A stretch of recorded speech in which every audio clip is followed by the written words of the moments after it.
100% fees రాయితీతో ఏ నేర్చుకోవాలనుకుంటున్నారా? Attend quality thought gen AI test 2025. Sir jail manual ప్రకారం తప్పు చేసే పనిష్మెంట్ ఏ విధంగా ఉంటాయి? జైలు మాన్యువల్ ప్రకారంగా పనిష్మెంట్లు ఉంటాయండి. అంటే వారు ప్రిస్క్రైబ్డ్ ఉండే సబ్సిడరీ జైలు మాన్యువల్లో ఉన్నాయి ప్రిస్క్రైబ్డ్. ఆ ప్రిస్క్రైబ్డ్ ఏంటంటే ఇంటర్వ్యూలు కట్ చేయటం, ఆ తర్వాత అతనికి ములాఖాతులు తీసేయటం, తర్వాత ఏదైనా రెమిషన్ ఉంటే రెమిషన్ తగ్గించడం, అలాంటివి ఉంటాయి. అందుకనే లైఫర్స్ వాళ్ళందరూ కూడా చాలా జాగ్రత్తగా రూల్స్కి అనుకూలంగానే చేస్తారు తప్ప వ్యతిరేకంగా చేయరు. ఎందుకంటే యూటీ ప్రిజనర్స్ ఎవరన్నా యూటీ ప్రిజనర్స్లో కూడా ఓన్లీ 5% కొంచెం డీవియంట్ మేనర్ ఉన్న వాళ్ళు ఉంటారు, కానీ 80 to 90% వరకు చాలా వరకు లా ఒబైడింగ్ పీపులే ఉంటారు. ఎందువల్లంటే వాళ్ళు ఏదో యాక్సిడెంటల్గా కానీ సడన్ ప్రొవొకేషన్ వల్ల కానీ ఏదన్నా కేసులో ఇరుక్కోవటం అవుతుంది తప్ప అట్లా అవ్వదు. ఎందుకు ఇప్పుడు మాకు సర్వీసులో చేరినప్పుడు చోరీ కేసుల మీద చాలా ఎక్కువగా రిమైండ్ వచ్చాయి. చోరీ కేసుల్లో ఎక్కువ వచ్చాయి. సబ్సిక్వెంట్గా 98 99 2000 ఆ ప్రాంతాలకు వచ్చాడు 498లో ఎక్కువ వచ్చాయి. ఆ ఫ్యామిలీ మొత్తం కేసుల్లో పెట్టేవాళ్ళు, ఫ్యామిలీ మొత్తాన్ని కేసులో పెట్టేవాళ్ళు. సబ్సిక్వెంట్గా తర్వాత 498లో కోర్టు కూడా రిమాండ్ ఇవ్వకోకుండా ఉండడం వల్ల తగ్గినాయి. కానీ కొంచెం మన చట్టాల ప్రకారంగానే లోపలికి వచ్చే ముద్దాయిలు దాన్ని బట్టి ఆధారపడి ఉంటాయి. సార్ సాధారణ జైల్లోకి వచ్చిన తర్వాత యోగా, పేపర్ చదువుకోవడం ఇవన్నీ నేర్పుతారంట వాస్తవం? అవునండి, అవును. యోగా చేస్తారు. అసలు ఒక్కొక్క డిఏజీ అయితే డిఏజీ గారు అయితే ఫిజికల్ పెరేడ్కి బాగా ఇంపార్టెన్స్ ఇచ్చేవారు. వాళ్ళకి లెఫ్ట్ రైట్ చెప్పడం కానీ వాళ్ళ మూమెంట్ చేయడం కానీ అట్లా కూడా చేయించేవాడు. ఎందుకనంటే వాళ్ళు అందులో కనుక ఎంగేజ్ చేసి వాళ్ళకి యోగాలో కనుక పెట్టినట్టయితే వాళ్ళకి మిగతా డీవియేషన్ ఆలోచనలు అయితే ఉండకోకుండా ఉంటాయి. లేకపోతే idle men's brain is devil's workshop అని అట్లా అదొక ఫేమస్ ప్రోవర్బ్. కాబట్టి అట్లా కాకుండా ఉండాలనే ఈ తాపత్రయం అంతా. జైల్లోకి కొత్తగా ఒక వ్యక్తి వచ్చారనుకుంటా, ఏదో మీరు అన్నట్లుగా 498లోనో లేదంటే రోడ్ యాక్సిడెంట్లోనో అంతవరకు నేరం చేయని వ్యక్తి ఫస్ట్ టైం వచ్చినప్పుడు ఆయన తీసుకువెళ్ళి మీరు పాత నేరస్తుల మధ్యన పెడతారా లేదా సెపరేట్ పెడతారా? ముందుగా ఆయన మూవ్మెంట్స్ అబ్జర్వేషన్ చేసి క్వారంటైన్ ఎలాగుంటదండి? ముందు సెంట్రల్ జైల్లో పెద్ద జైల్స్ ఉన్నాయనుకోండి, క్వారంటైన్ ఉంటుంది. సాధారణంగా రాగానే పుట్టుమచ్చలు చూస్తారట వాస్తవం? అవునండి, అది వెరిఫై చేయాలి. లేకపోతే ఇప్పుడు కోర్టులో ఒక అతను వారెంట్ ఇచ్చారు, పుట్టుమచ్చలు ఇచ్చారు, వారెంట్ ఇచ్చారు.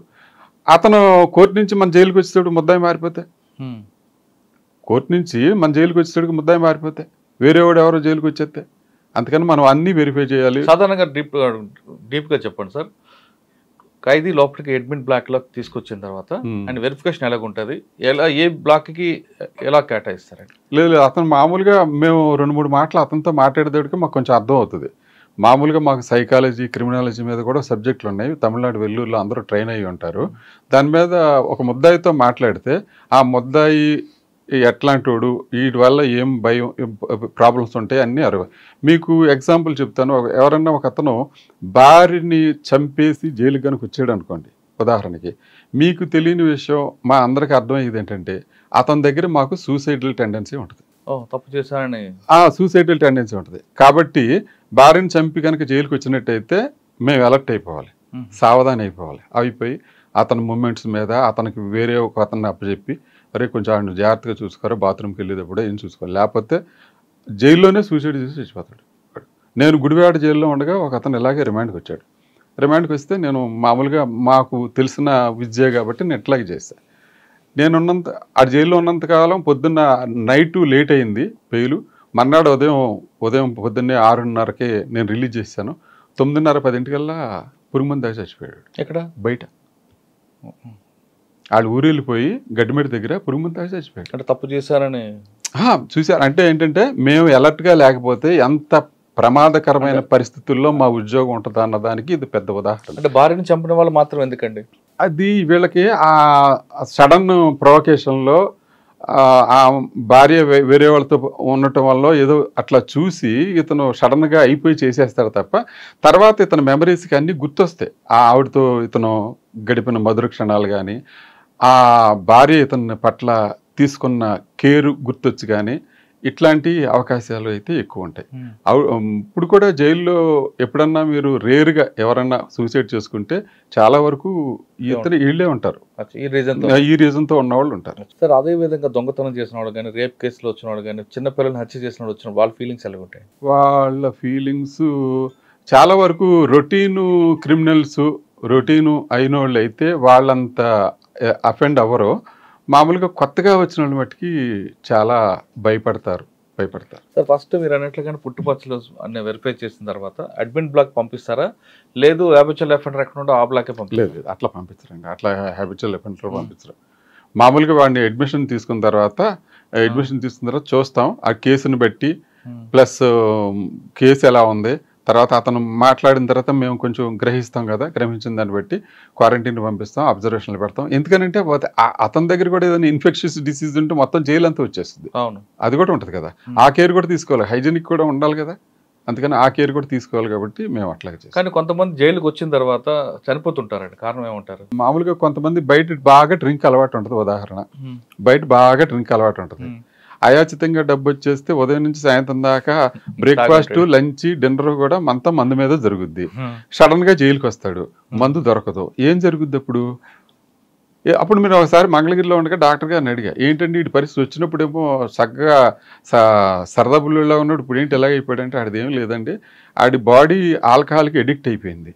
ఆడి బ్రేక్ఫాస్ట్, లంచ్, డిన్నర్ మొత్తం అంతా దాంతో అది గ్లూకోజ్ తయారు చేసి ఆడి బాడీని నిలబెడుతుంది. ఎప్పుడైతే మీరు అది చేయలేకపోయేదాడికి అటు డేలా అయిపోయాడు. అందుకని అడిగి హెల్త్ మీరు ఎలా చేసేసారనుకోండి మళ్ళీ మామూలుగా సరదా బుల్లోలా తయారవుతాడు. అది ఏదో కొంచెం సెలైన్ అది ఎక్కిచ్చారు, 2 రోజులు ఎక్సైజ్ కేసులు వచ్చినట్టున్నాడు, 2 రోజులు 3 రోజులు ఉన్నాడు. తర్వాత అంతేగాని మీరు మధ్య ఇవ్వలేదు. అబ్బబ్బే, ఎవరు ఇల్లీగల్ యాక్టివిటీస్ చేసి ఉద్యోగం మీద తెచ్చుకుంటారండి. ఇంకోటి ఏంటంటే ఉద్యోగం అంటే కళ్ళకద్దుకుని చేసుకునే ఉద్యోగం.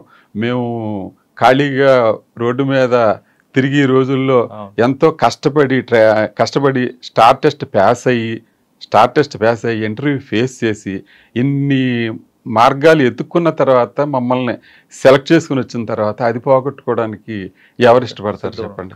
కరెక్ట్ అండి. సార్ ఇందాక మీరు చెప్పారు పాత అఫెండర్లందరికీ కొత్త వాళ్ళతో కలపమని, కానీ పోలీసులు చెప్పే ప్రకారం పాత వాళ్ళతో కలిసి కొత్త ఐడియాలు వస్తాయి, అదొక యూనివర్సిటీ అవుతుంది జైల్స్ అంటారు. మరి ఏ బేస్తో అంటున్నారు? యూనివర్సిటీ అవుతుంటే ఎవరు ఖైదీలు చెప్పే వెర్షన్ ఖైదీలు చెప్తారండి, పోలీసులు చెప్పే వెర్షన్ పోలీసు వాళ్ళు చెప్తారు. We are meant for correctional services, మేము దానికోసమే ఉన్నాం, దానికోసమే చేస్తాం. అంటే అందరూ ఒకలా చేస్తారా ఉద్యోగం అంటే దానికి మేము మా దగ్గర నుంచి సరైన సమాధానం లేకపోవచ్చు. ఉదాహరణ, శ్రీకాకుళం జైలు సూపరింటెండెంట్గా నేను చేశాను. నా టెన్యూర్లో రోజుకు 2000 రూపాయలు ఖరీదైన కూరగాయలు మార్కెట్లో అమ్మి గవర్నమెంట్కి జమ చేసేవాడు. మెయిన్ రోడ్డు మీద స్టాల్ ఉండేది, ఖైదీల స్టాల్ ఉండేది మెయిన్ రోడ్డు మీద.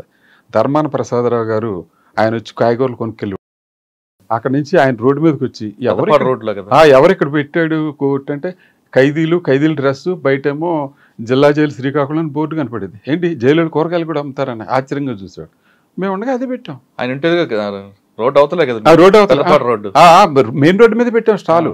నేషనల్ హైవే మీద రోడ్డు మీద పెట్టాం. రోడ్డు మీద గార సంతకెళ్ళేవాళ్ళు ఖైదీలు, వ్యాన్ ఇచ్చి పంపించేవాళ్ళు, ఖైదీలు ఉండేవాళ్ళు, ఎస్కార్ట్ ఉండేవాళ్ళు, కాయగూరలు సాయంత్రం వచ్చేవాళ్ళు.